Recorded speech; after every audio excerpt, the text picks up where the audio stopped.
नमस्कार दोस्तों।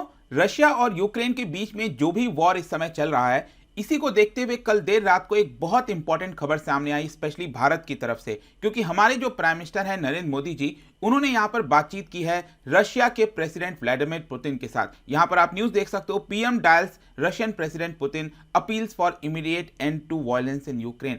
तो यहां पर मैं आपको इसके बारे में तो बताऊंगा ही कि आखिरकार दोनों के बीच में क्या बातचीत हुई, लेकिन यहां पर हमें समझना जरूरी है कि आखिरकार भारत के लिए क्या डायलेमा है इस समय। मतलब कि एक तरफ वेस्टर्न कंट्रीज हैं, दूसरी तरफ रशिया है। रशिया, जैसा कि आपको पता होगा, बहुत लंबे समय से, पिछले 70 वर्षों से आप देखिए तो हमारा एक काफी भरोसेमंद पार्टनर बना हुआ है। तो यहां पर भारत के लिए क्या मुसीबत है, हमें क्यों यहां पर प्रॉब्लम आ रही है, काफी कुछ जानने को है। चलिए आगे बढ़ते हैं, लेकिन उसके पहले अगर आप कोई भी एग्जाम की प्रिपरेशन कर रहे हैं तो आपको सभी कोर्सेज हमारे स्टडी IQ ऐप या फिर वेबसाइट पर मिल जाएंगे। चाहे यूपीएससी हो, जुडिशरी हो, आरबीआई, बैंकिंग, कोई भी कोर्स चाहिए तो आप हाईएस्ट डिस्काउंट के लिए कोड इस्तेमाल कर सकते हैं अंकित 33, क्योंकि यहां पर आपको फ्लैट 33% का डायरेक्ट डिस्काउंट देखने को मिलेगा। तो जल्द से जल्द इसका फायदा उठाइए। इसके अलावा अगर आप MCQs अटेम्प्ट करना चाहते हैं तो मेरे इंस्टा पेज पर जा सकते हैं, वहां पर सभी MCQs जो हैं वो आपको स्टोरीज में मिल जाएंगे। चलिए हम सबसे पहले देखेंगे अभी एग्जैक्टली क्या हुआ है। जैसा मैंने बताया, कल देर रात को प्राइम मिनिस्टर मोदी जी और रशिया के प्रेसिडेंट व्लादिमीर पुतिन के द्वारा बातचीत हुआ,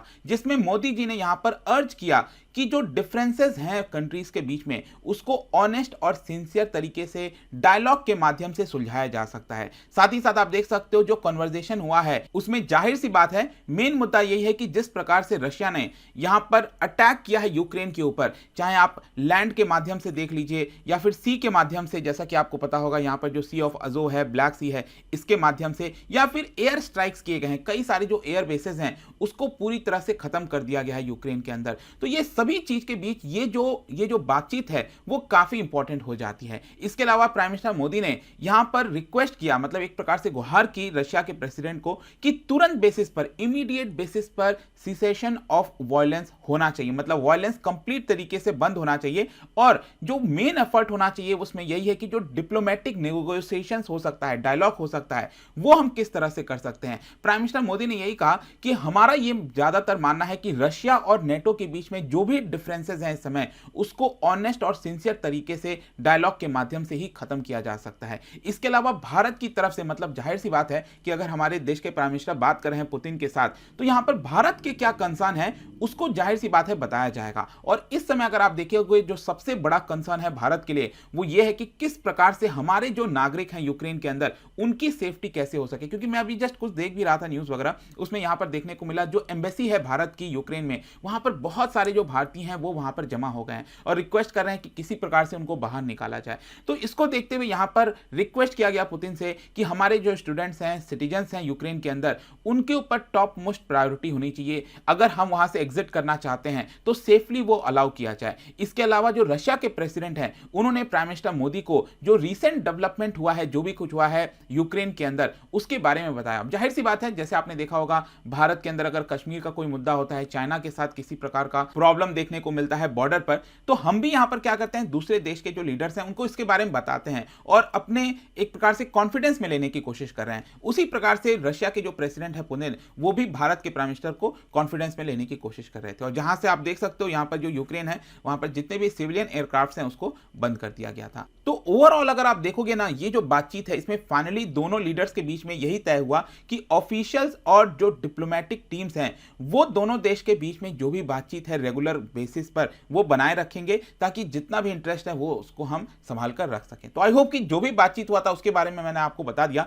लेकिन इसका सिग्निफिकेंस क्या है। देखिए, सिग्निफिकेंस ये है कि कल ही यहां पर क्या हुआ था कि यूक्रेन ने भारत से मदद मांगी। यूक्रेन के जो एम्बेसडर हैं उन्होंने बोला कि प्राइम मिनिस्टर मोदी जी का स्टैचर इस समय काफी बड़ा है और वो अगर पुतिन से बात करेंगे तो कहीं ना कहीं पुतिन भारत के प्राइम मिनिस्टर की बात सुन सकते हैं। और इसी की वजह से यूक्रेन अब भारत की तरफ देख रहा है कि क्या जो अटैक हुआ है रशिया की तरफ से, क्या भारत उसमें रुकवा सकता है। ऑल्दो जो भी यहां पर बातचीत हुई है उसमें आपको दिख नहीं रहा होगा कि कहीं पर भी भारत ने डायरेक्टली कोई क्रिटिसाइज किया हो रशिया को, लेकिन एक बात डेफिनेटली तय है कि यहां पर भारत ने ये जो बोला है ना कि इमीडिएट सेशन होना चाहिए वायलेंस का, मतलब वायलेंस को कंप्लीट तरीके से रोका जाए, ये प्राइम मिनिस्टर मोदी ने साफ तौर पर पुतिन को बोल दिया था। और इसीलिए अगर आप देखोगे ना, जो भी बातचीत हुआ है उसको हम किस तरह से देख सकते हैं, क्योंकि यहां पर जो वेस्टर्न ब्लॉक है वो इस बात से खुश होगा, वो इस बात को अप्रिशिएट करेगा कि यहां पर हमने क्लियर तौर पर बोला है कि वॉयलेंस को तुरंत रोके रशिया, और इसी की वजह से हम एक फाइन बैलेंस बनाकर चल रहे हैं। एक तरफ वेस्टर्न ब्लॉक, दूसरी तरफ रशिया, दोनों को हमें साथ में लेकर चलना है। और इन सब जानकारी के लिए इनफैक्ट प्राइम मिनिस्टर मोदी ने जो कैबिनेट कमेटी ऑन सिक्योरिटी होती है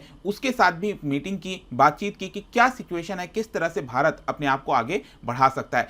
कुछ देर पहले ही अगर आप देखोगे, कल की बात है, यहां पर भारत ने रिग्रेट एक्सप्रेस किया था और यह कहा था कि जो भी कुछ हो रहा है यहां पर उसे हमें बहुत ज्यादा चिंता है। लेकिन याद रखना है आपको, यहां पर भारत ने रशिया को अभी तक किसी प्रकार का कंडेमेशन नहीं दिया, मतलब कि हमने कंडेम नहीं किया किसी प्रकार से डायरेक्टली, अगर आप देखोगे। और इसी की वजह से आप देखिए तो बहुत सारे जो देश हैं, जैसे G7 कंट्रीज के कई सारे एम्बेसडर्स, इसके अलावा यूक्रेन के एम्बेसडर, वो दिल्ली में यहां पर एक साथ आए और सॉलिडारिटी दिखाई कि किस तरह से जो रशिया का ये मिलिट्री एग्रेशन है वो अनजस्टिफाइबल है। इनफैक्ट अगर आप देखिए तो भारत इकलौता देश है क्वाड में, क्वाड मतलब जो 4 देश है ना आपके, यूएस हो गया, जापान हो गया, ऑस्ट्रेलिया हो गया और भारत हो गया, तो बाकी के 3 देशों ने काफी हार्श सैंक्शंस लगाया है यहां पर रशिया के ऊपर, लेकिन भारत ने किसी प्रकार का सैंक्शंस नहीं लगाया। और इसीलिए यहां पर भारत को काफी प्रॉब्लम हो रहा है, क्योंकि एक तरफ भारत को प्रिंसिपल्स और वैल्यूज को भी रेस्पेक्ट करना है और दूसरी तरफ जो प्रैग्मेटिज्म है और जो इंटरेस्ट है उसके ऊपर भी ध्यान देना होगा। दोनों को हमें एक बैलेंस बनाकर चलना होगा, क्योंकि भारत के लिए हमेशा से प्रिंसिपल्स और वैल्यूज काफी ज्यादा मायने रखते हैं, जो कि वेस्टर्न साइड इस समय कर रहे हैं। लेकिन अगर हम बहुत ज्यादा इसकी तरफ टिल्ट हो जाएंगे तो एक्चुअल जो रियलिटी होती है जियोपॉलिटिक्स के अंदर वो काफी डिफरेंट होती है। हर एक देश अपने इंटरेस्ट को देखना चाहेगा, तो कहीं ऐसा ना हो जाए कि भारत वेस्ट के चक्कर में आकर पूरी तरह से एलिनेट हो जाए इस पूरे रीजन में। क्योंकि आप देखिए एक तरफ पाकिस्तान हो गया, चाइना हो गया, वो काफी करीब होते जा रहे हैं। चाइना तो काफी अच्छा दोस्त बन गया है रशिया का, पाकिस्तान के प्राइम मिनिस्टर ऑलरेडी रशिया के विजिट पर गए हुए हैं। तो हमें दोनों चीज को देखकर चलना होगा, प्रैग्मेटिज्म दिखाना होगा। इसके अलावा यहां पर मैं आपको और कई सारी चीजें बताना चाहता हूं। इस समय अगर आप देखोगे ना तो रशिया के साथ अभी भी हमारा काफी क्लोज मिलिट्री टाइज आपको देखने को मिलेगा। ऑल्दो भारत ने जो अपना नए परचेजेस हैं डिफेंस रिलेटेड उसको डाइवर्सिफाई किया है, कई देशों से हम लेने लगे हैं, लेकिन अभी भी 60 to 70% जस्ट इमेजिन हमारा जो मिलिट्री सप्लाईज है वो रशिया से आता है। ऑल्दो यहां पर कई सारे एरियाज में चीजें थमी है, रशिया के साथ रिलेशन उतना अच्छा नहीं रहा है पिछले कुछ समय से, लेकिन अभी भी जो एक स्ट्रॉन्गेस्ट पिलर है वो आपका जो डिफेंस बास्केट है वो देखने को मिलेगा। और खासकर इस समय जब भारत और चाइनीज ट्रूप्स बॉर्डर पर स्टैंड ऑफ में बने हुए, अभी भी आपको पता है कि भारत और चाइना के बीच में जो भी बॉर्डर के प्रॉब्लम्स हैं वो सुलझे नहीं हैं, और इसकी वजह से भारत मतलब India cannot afford to alienate Russia. हमें रशिया को अपने पास रखना होगा, and Russia is emerged as a key diplomatic player. अगर हमें कोई बातचीत करनी होती है चाइना के साथ, चाइना को भारत के साथ, तो कहीं ना कहीं रशिया उसमें काफी बड़ी मदद करता है। इसके अलावा यहां पर अगर आप देखोगे तो जो अफगानिस्तान के अंदर हुआ था उसमें रशिया ने काफी मदद की है भारत को, कि किस प्रकार से हम अफगानिस्तान के अंदर अपने इंटरेस्ट को बचा कर रख सकते हैं। और भारत का टाइज अगर आप यूएस और वेस्टर्न कंट्रीज के साथ देखिए वो भी काफी क्रूशियल है। जैसे कि चाइना के साथ जब वॉर यहां पर चल रहा था, चाइना के साथ जो भी झड़प चल रही थी बॉर्डर पर, तो उस समय कई सारे जो टेक्नोलॉजी है, सर्वेलेंस सिस्टम है, वो हमें यूएस से मिला था। इसके अलावा जो विंटर में क्लोथ्स वगैरह होता है वो भी हमने यूरोप से लिया था। तो कई सारी चीजें आप आई होप कि आप समझ में आ रहा होगा कि कितनी ज्यादा इंटरलिंक्ड है। इसके अलावा यहां पर कहीं ऐसा ना हो जाए कि हम यूएस के चक्कर में, वेस्टर्न कंट्रीज के चक्कर में आकर जो चाइना है वो पूरी तरह से रशिया के पास चला जाए।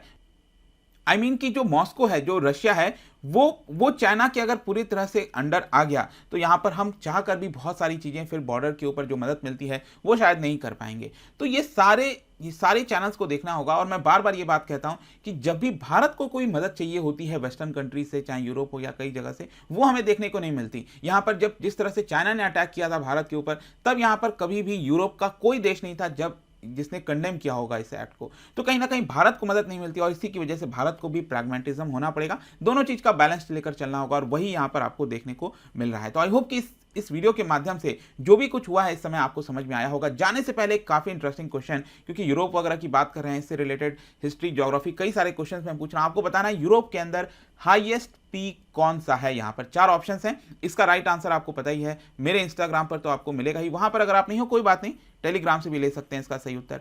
मैं कई सारे जो एमसीक्यूज हैं वो यहां पर स्टोरीज में डालता रहता हूं। बाकी अगर आपको पीडीएफ चाहिए तो टेलीग्राम पर आइए, अलग अलग सोशल मीडिया पर भी आप जुड़ पाएंगे। साथ ही साथ कोई भी अगर आप कोर्स को परचेस करते हैं स्टडी IQ पर, सिंपली यूज द कोड अंकित 33, क्योंकि इससे आपको हाईएस्ट डिस्काउंट मिलेगा। यहां पर आप जाके परचेस कर पाएंगे। आई होप कि वीडियो आपको पसंद आया होगा। मिलता हूं आपसे next time. Till then, thank you very much.